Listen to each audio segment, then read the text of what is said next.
Okay, let's go on to moles in high places. This is a 7-minute extract. Harry Dexter White, Lachlan Curry, the highest levels of the U.S. administration under Roosevelt. This is the highest levels.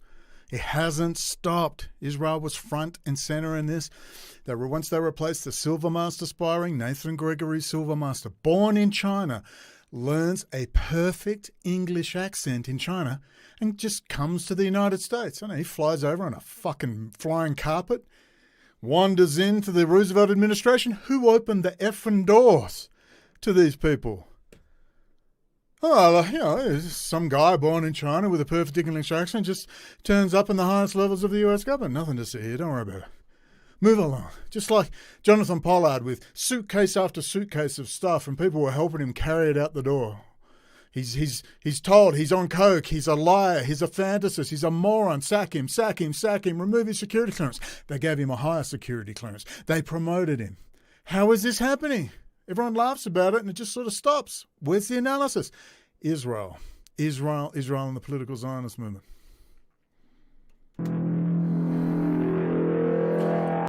On November 15, 1979, Sir Anthony Blunt, a distinguished British art historian and the art advisor to the Queen, was stripped of his knighthood. What happens now, Mr. Blunt? A shocked House of Commons had been told by the Prime Minister, Mrs. Thatcher, that Blunt had been a Soviet agent. While at Cambridge University... 1979, ladies and gentlemen, this came out. This is, you know, you think it stopped? In the 30s, he acted as a talent spotter for the Soviets, and later, while a member of British intelligence, he continued to pass information to the Russians. By remaining silent about his friends involved in spying, he was directly responsible for exposing British agents and operations. In the mid-1930s, it seemed to me and to many of my contemporaries that the Communist Party and Russia constituted the only firm bulwark against fascism, since the Western democracies were taking an uncertain and compromising attitude towards Germany. I was persuaded by Guy Burgess that I could best serve the cause of anti-fascism by joining... Let's cut this along. Then he says that's why he joined, but then he stopped and it was all right. I just didn't tell anyone that, yeah, my friends were all Soviet agents. Sorry about that. Cambridge, where they hire them all.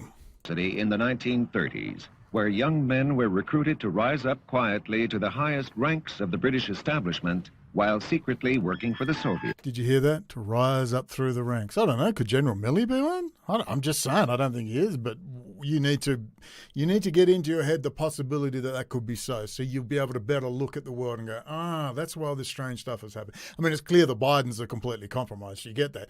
Trump is compromised. Who have you got? Well, you're going to go to DeSantis? Oh, Lord have mercy. These were the moles.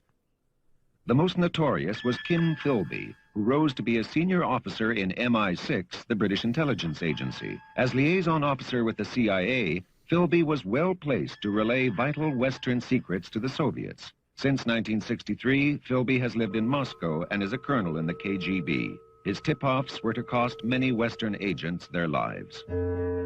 Donald MacLean and Guy Burgess were working for the Foreign Office, and both were friends of Philby. They also worked for the Soviets until they fled to Moscow in 1952. As head of the American department, MacLean had access to these top-secret briefs of President Truman's assurances to then British Prime Minister Attlee that American threats to use the atomic bomb in the Korean War would never be carried out.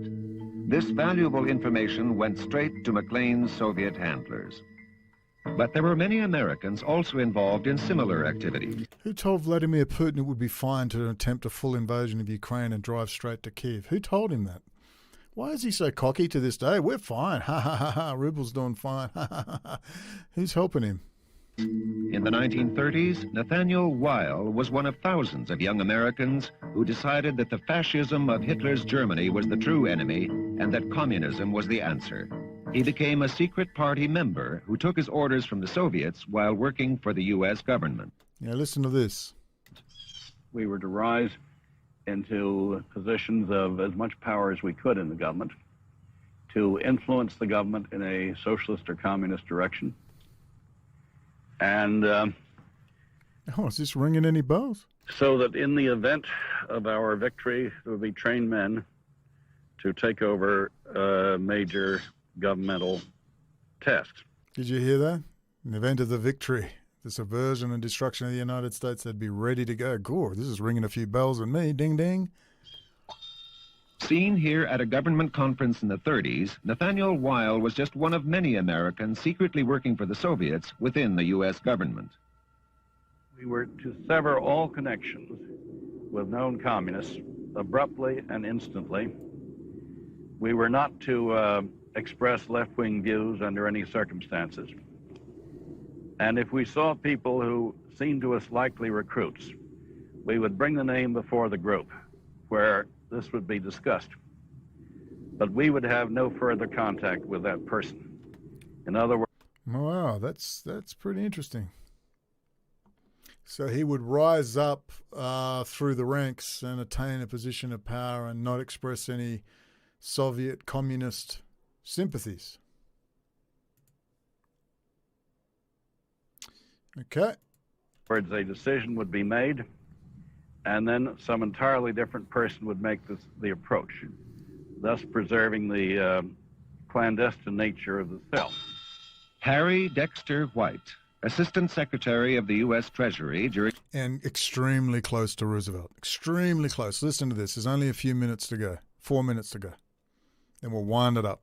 the war years, was entrusted with the responsibility for all Treasury policy bearing on foreign relations. He was also a Soviet mole. In his sensitive position, he was not only well placed to pass on intelligence material, but to influence policy decisions as well. Under Soviet instructions, White drafted a plan for Treasury Secretary Henry Morgenthau, one of Franklin Delano Roosevelt's closest advisors. Morgenthau, Hans Morgenthau, is also very close friends with Heinz Kissinger.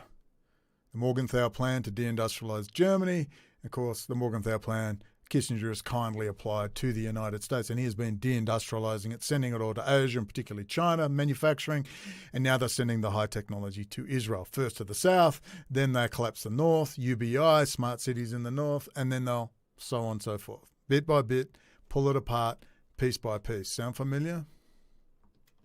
Which was presented to the Allies gathered at the Quebec Conference in September 1944.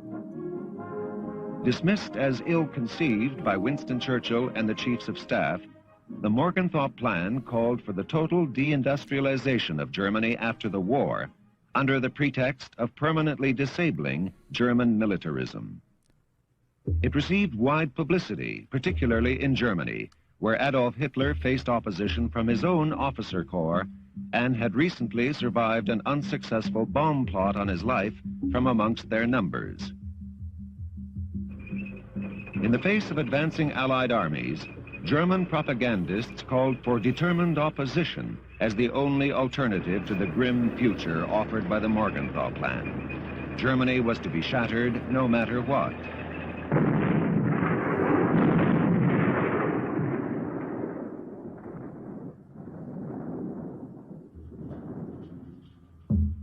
An early end to the war would have interfered with the Soviets' plans. In late 1944, their forces were still far to the east. But by... Listen to this. That's why the Morgenthau and that released that plan, so Germany would continue to fight. If they surrendered to the Allies and allowed the Allies in from the west, then the Soviet Union couldn't keep getting territory. This is Heinz Kissinger's best buddy. May 1945, when Germany finally surrendered, all of Eastern Europe, Poland, Czechoslovakia, Hungary, Yugoslavia, Bulgaria, East Germany, and Romania were in their sphere of influence.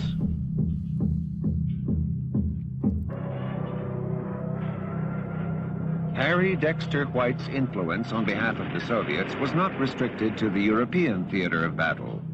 In China, the Soviets were... And this is very apt, which led up to today. Listen to this. The same people have been coddling and fostering China, the Chinese Communist Party, the same people. This is where it all began. Supporting Mao Zedong in his battle against both the Japanese and the nationalist Chinese forces of Chiang Kai-shek. In 1943, President Roosevelt agreed to lend Chiang's armies $500 million for their fight against the Japanese and agreed to immediately deliver $200 million in gold. But White's personal control over the Chinese currency stabilization program enabled him to ignore the declared policy of Roosevelt and Congress and delay the gold shipments. The Chinese economy continued to collapse, paving the way for the eventual takeover by the communists. There were others. Lachlan Curry was President Roosevelt's personal emissary to the nationalist Chinese. Yet he, too, was secretly working with the Soviets to destabilize nationalist China. But it was not until a few years later that a shocked nation learned the extent of Soviet penetration when Elizabeth Bentley, a Soviet spy and courier, testified before a U.S. Senate committee.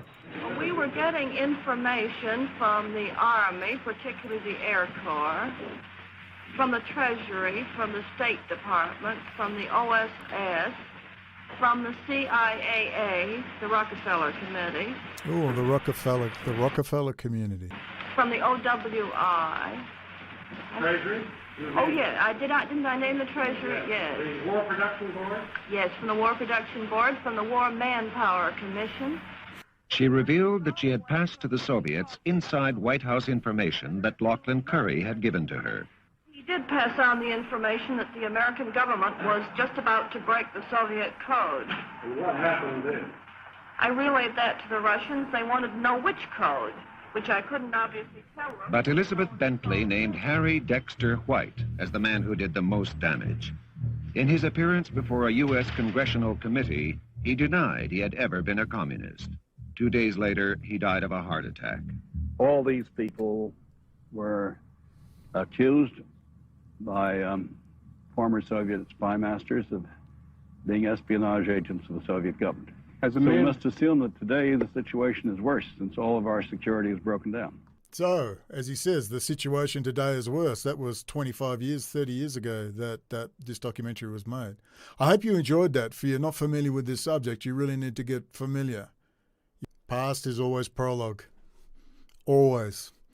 So if you can understand that essence and watch Israel penetrates U.S. critical infrastructure right there, watch those 11 videos and you will be truly shocked. If you understand what you just watched then, the espionage, the penetration, the deep sleeper cells, it's literally 1,000 times worse. I'm saying literally 1,000 times worse. They're completely in the open. Right in your critical infrastructure, Rad Group, Zohar Zisapel. One example, we tried to get his name out there, forget it, couldn't get it out there. Runs half of the U.S. critical infrastructure, electrical grids, all the companies, the police databases, Homeland Security, all Israeli. All of it.